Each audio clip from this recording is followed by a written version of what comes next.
ማርያም ለ30 ዓመታት እሱ ራሱን እስኪገልጥ ድረስ የ30 ዓመት ሚስጥር ቋጥራ ነው የቆየች። የሚሆነው ነው የሚያወራው ነው የትኛውን ነገር ማርያምም በልቧ ትጠብቅ ነበር። በማርያምና በቃል ኪዳን ታቦቱ መካከል ያለው ግንኙነት የመጀመሪያው መልአኩ ገብርኤል ለማርያም ያበሰራት ብስራት መካከል እርሱ ታላቅ ይሆናል የልዑል ልጅም ይባላል ጌታ አምላክም የአባቱን የዳዊትን ዙፋን ይሰጣል የሚል ነበር። እዚህ ጋር ቀጥታ የዳዊትና የኢየሱስ ግንኙነት ተፈጠረ። ሁለተኛው ለማርያምና የመሳሰሉትን ጉዳዮች አብረን እናያለን። አብራችሁን ቆዩ። አሁን የመጀመሪያውን ጉዳይ አብረን እንመልከት። ማርያም ለ30 ዓመታት እሱ ራሱን እስኪገልጥ ድረስ የ30 ዓመት ሚስጥር ቋጥራ ነው የቆየች። ጎረቤቶቹ ሌላ ለምሳሌ ጎረቤቶቹ ከሷ ጋር ሲሄድ መንገድ ላይ ሲያዩት የሱዋ ደህና ነህ ምናምን ሲሉት ደህና ነኝ እግዚአብሔር ይመስገን ይላል። ማን? እግዚአብሔር። ይህንን ጉድ ማርያም ምን ትለው ነበር? ማርያምም የሚያደርገው ነው የሚሆነው ነው የሚያወራው ነው የትኛውን ነገር ማርያምም በልቧ ትጠብቅ ነበር እንጂ ዞሮላት እንትና እሱ እኮ ራሱ ነው ብትል ይጠቁማሉ። ሄደው ይኸው ልጇን እግዚአብሔር ነው ብላለች ይወገርልን ነው። በልቧ ለማን ትነግራል? ስለሱ ተነግሯታል። ወደፊት ምን እንደሚሆን ተጠቁማለች። እና ለማርያም እኔ ከባድ ነገር ነው 30 ዓመት ስለ ልጁ አፍነ ሚስጥር። ዮሴፍና እሷ በአይን ብቻ እየተናበቡ ለወንድሞቹ እንኳን ማስረዳት ከባድ። ወንድሞቹ ሰፈር ሄደው ያወራሉ እማዬና አባዬ እኮ የሽዋ ወይም ኢየሱስ እኮ አምላክ ነው እያሉ ማን ነው በለው ቀጥቅጠው ነው ዝም 30 ዓመት ለልጆቿ እንዳልነገረች የምታውቀው መጽሐፉ ምን ይላል? የገዛ ወንድሞቹም አያምኑበትም ነበር። እሷ ብቻ ነበረች የምታምኑ። የገዛ ወንድሞቹ ምንድነው ቤት ውስጥ የምትቀመጠው አሉት። መጥቶ ሲቀም የሆነ እንደዚህ ነኝ ነገር ብለሃል። ስለዚህ እንደዚህ ከሆነ ቤት ውስጥ ራስን ወጥተህ ግለጥ አሳይ፣ ደቀ መዛሙርቶችን በደንብ ይመኑብህ። መጽሐፉ ምን ይላል? የገዛ ወንድሞቹስ እንኳን አላመኑበትም ነበርና። አሜዚንግ።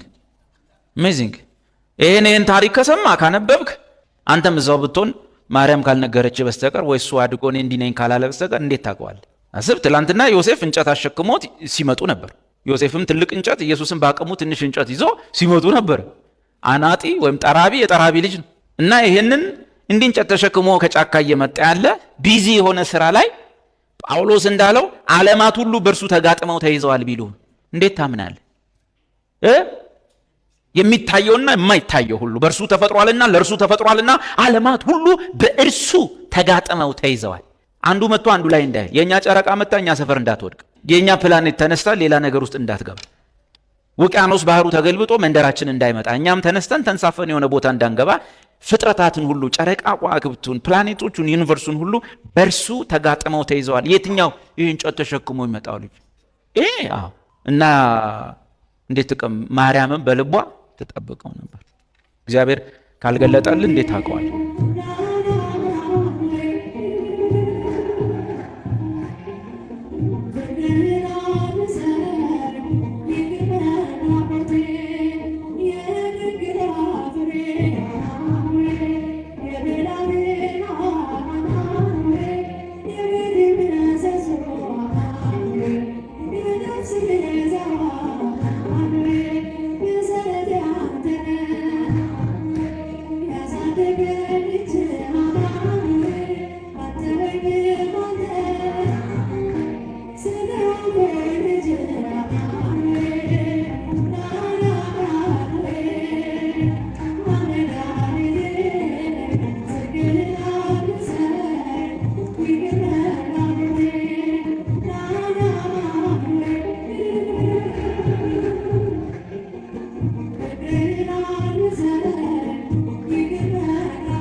በማርያምና በቃል ኪዳን ታቦቱ መካከል ያለው ግንኙነት የመጀመሪያው መልአኩ ገብርኤል ለማርያም ያበሰራት ብስራት መካከል እርሱ ታላቅ ይሆናል የልዑል ልጅም ይባላል ጌታ አምላክም የአባቱን የዳዊትን ዙፋን ይሰጣል የሚል ነበር።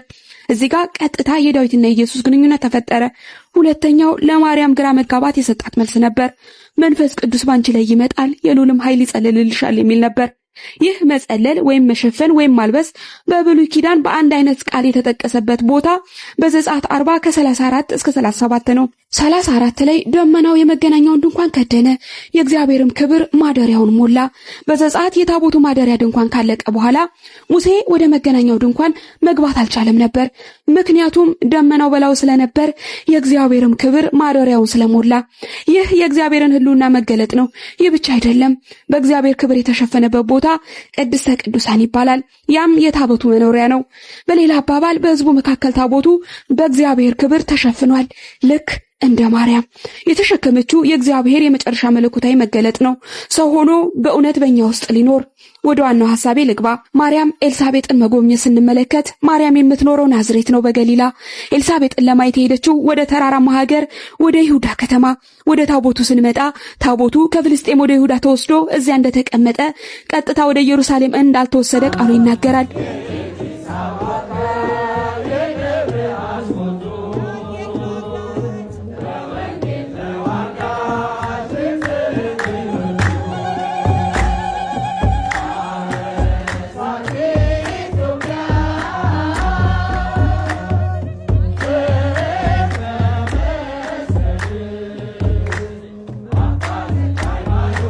በፊት ከቸርች ማፊያ ኢንተርቪዎች መካከል አንዱን ተርጉሜ አቅርቤላችሁ ነበር። ይሄውም የቀድሞ ሐሰተኛ ነብይ በምን አይነት የጥንቆላ ልምምድ ውስጥ ያልፍ እንደነበረ ለትምህርታችን ይናገራል። ከነዚህ የጥንቆላ ልምምዶች መካከል ባክ ቱ ዘ ሴንደር ወይም ደግሞ አንድ ሰው ያደረገባችሁን ማንኛውም ክፉ ነገር፣ እርግማን፣ ሟርት፣ ጥንቆላ፣ ማንኛውም ክፉ ነገር ወደ ላኪው መመለስ የሚል የጸሎት አይነት ነው።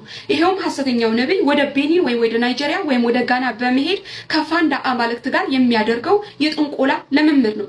የፋንዳ አማልክት ወይም የፋንዳ አምላክ ባዘጋጀው የህፃን ልጅ ደም ወይም የበግና የፍየል ደም ውስጥ ሻወር በመውሰድ ወይም በመነከር የሚደረግ የጥንቆላ ልምምድ ነው። ሐሰተኛው ነብይ ይህንን ልምምድ ካደረገ በኋላ ጸሎቱ ባክ ቱ ዘ ሴንደር ወይም ያደረገባችሁን አንድ ሰው ያደረገባችሁን ማንኛውም ክፉ ነገር ወደ ላኪው መመለስ የሚል የጸሎት አይነት ነው። ስራሽ የተበላሸው ነገርሽ ሁሉ እየወረደ የመጣው ከዚህ ድግምት የተነሳ ነው። ዛሬ ይህንን ድግምት ወደ ደጋሚዋ መልሰናል። አሜን። ይመለስ በኢየሱስ። ወደ እሷ የተላከውን እኮ ነው ወደ እነሱ የመለስኩት። የፋንዳ አምላክ አንዱ ነው። ይህም በሱ ላይ መስዋዕታችሁን ስታቀርቡ ማንኛውም ጠላት የላከባችሁ ወደ ላከባችሁ ይመለስ የሚል አይነት የጥንቆላ ልምምድ ነበር የምናደርገው፣ ወደ መጣበት ይመለስ የምንለው። ስለዚህ ይህንን አይነት ጸሎት ስትሰሙ አንድ ሰው ወደ መጣበት ይመለስ እያለ ሲጮህ ራሳችሁን ጠይቁ። በመጽሐፍ ቅዱስ የት ቦታ ነው? በየትኛው የመጽሐፍ ቅዱስ ቃል ላይ ነው ያስተማረን ይህን አይነት እምነት ወደ መጣበት ይመለስ? እንግዲህ ተመልካቾቼ ፓስተሩ ስለ ተአምረ ማርያም ያስተማረውንና የተናገረውን በጋራ ተመልክተናል።